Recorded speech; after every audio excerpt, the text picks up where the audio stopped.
Gallia Aquitania was a Roman province located in the southwest of modern-day France. This rich and prosperous region, which was populated by Celts, as well as the Aquitani, was conquered by Rome during the Gallic Wars. The Gallic Wars, which were fought between 58 and 50 BC, were a series of military campaigns led by none other than Julius Caesar. These military campaigns ultimately resulted in the subjugation of the entire Gallic region, Gallia Aquitania as well as Gallia Belgica and Gallia Lugdunensis. Gallia Aquitania stood out from the rest of Gaul, which was mainly populated by Celtic tribes, because in Gallia Aquitania lived also the Aquitani tribes, which were clearly distinct from their Celtic neighbors, in ways which I will talk about shortly. Caesar conquered Gaul, but he didn't do so alone. The Aquitani were in fact not subjugated by Caesar himself personally, but rather by Publius Licinius Crassus, a young and extremely talented officer in Caesar's army, who also happened to be the son of Marcus Licinius Crassus, who was famously a member of the first triumvirate, together with Pompey and Caesar. In the beginning of 56 BC, which was 2 years into the Gallic Wars, Caesar himself was busy fighting the Veneti, a Celtic tribe that rebelled against Roman dominion. Caesar feared that the other Gauls would get similar ideas and form an even bigger rebellion, which is why he sent young Crassus to deal with the tribes of Aquitania. Crassus entered Aquitania with 6,000 men, and the first Aquitani tribe to be encountered by him was the Sotiates. The Sotiates tried to ambush Crassus, but when the Roman forces refused to break,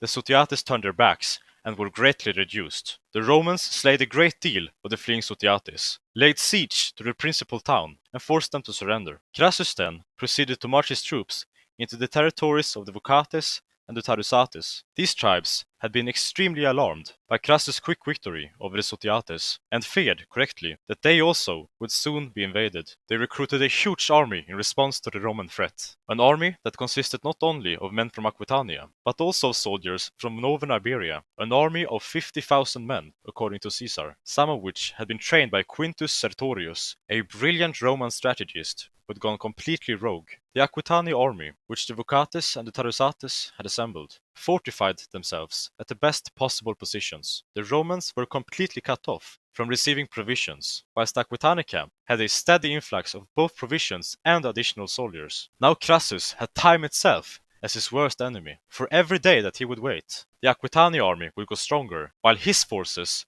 would go sickly and weak with starvation. The Aquitani avoided battle and decided to wait out the Romans, which makes sense when you're in a position like they were and you have time as your friend. But this seemingly clever strategy had an unintended side effect. It made the Aquitani seem cowardly in the eyes of the Roman soldiers, which strengthened the resolution in the Roman hearts. After one day, Crassus decided to face the Aquitani army head-on, despite his numerical disadvantage. The Roman cavalry was sent out to detect any weaknesses in the enemy's defenses, while Crassus marched with 2/3 of his infantry to the front of the Aquitani camp, having left 1/3 of the infantry behind to guard the Roman camp. Crassus knew, even beforehand, that a victorious assault on the fortified Aquitani camp would be extremely difficult to carry out. Aquitani soldiers had dug a deep ditch that prevented the Romans from advancing and had built up ramparts, from which they could very easily assault the Romans with projectiles. Crassus ordered some of his men to fill out the ditches, while others gave them cover by throwing Roman throwing darts, or plombatai, upon the Aquitani soldiers, who threw projectiles from the barricades. The latter, unfortunately, turned out to be very effective, but Crassus soon received a report from his cavalry, which changed the course of this seemingly disastrous battle. The rear of the Aquitani's camp was apparently not nearly as carefully fortified as the front. Crassus immediately saw his chance at victory. He sent orders that the infantry he had left behind should join the Roman cavalry in a sneak attack on the rear of the Aquitani camp. As Crassus and the main part of the infantry continued their attack on the front of the Aquitani camp, they began to hear shouts from within the enemy barricades. The rear of the enemy's camp had been completely unguarded. Crassus' cavalry and lesser infantry had broken in without being detected and attacked Aquitani from behind. The enemy was now completely surrounded. They had Crassus' main force to the front and his cavalry to the back, and on the sides they were trapped by their own fortifications. The Vocates and Tarusates were forced to surrender. Rumors spread of Crassus' great victory, and soon every other tribe in the Aquitania region submitted themselves to Roman authority. But who were the people that Crassus, on Caesar's behalf, had conquered? The Aquitanis were not a very feared or powerful people. Strabo, the ancient Greek historian and geographer, had this to say about them. There are more than 20 tribes of the Aquitani, but they are small and lacking in repute. The Aquitani tribes, which became most well known to posterity, are those same tribes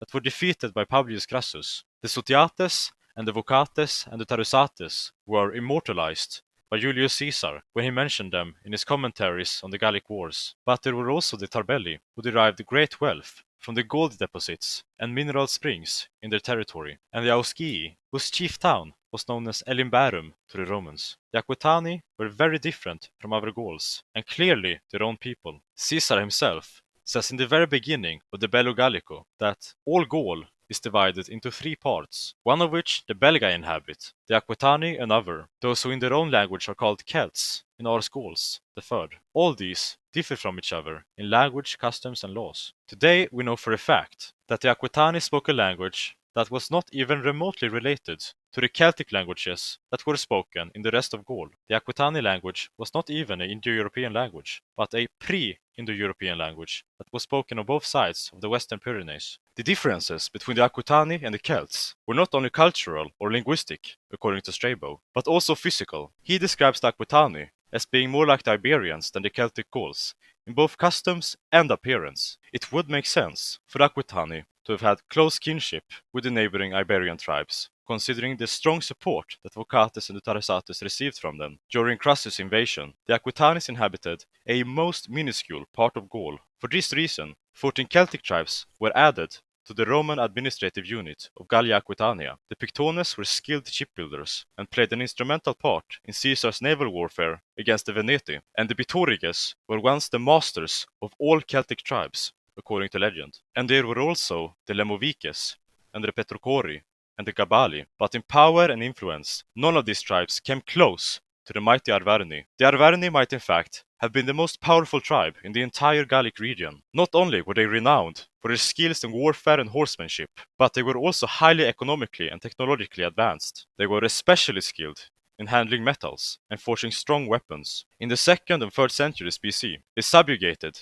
many of the neighboring tribes and established a sort of local empire. According to Strabo, they could muster an army of hundreds of thousands of men. Such a force could pose a serious threat to the Roman invaders. And in 52 BC, which was 6 years into the Gallic Wars, the Arverni finally rebelled against Caesar. They were led by Vercingetorix, a young Gallic nobleman who seized control over the Arverni tribe by raising an army of the poor. He made alliances with tribes all over Gaul, not only Gallia Aquitania, and united them in an anti-Roman confederation. Initially, they had a great deal of success. Vercingetorix crushed the Romans at Gergovia, which was the capital city of the Arverni. He utilized the strategy of scorched earth, which weakened the Roman soldiers and forced them to attack the Gauls in their fortified cities. The final battle was at Alasia, where Vercingetorix found himself surrounded by the Roman legions. It was not until Caesar personally headed the very last Roman reserves into battle that the Gauls finally broke.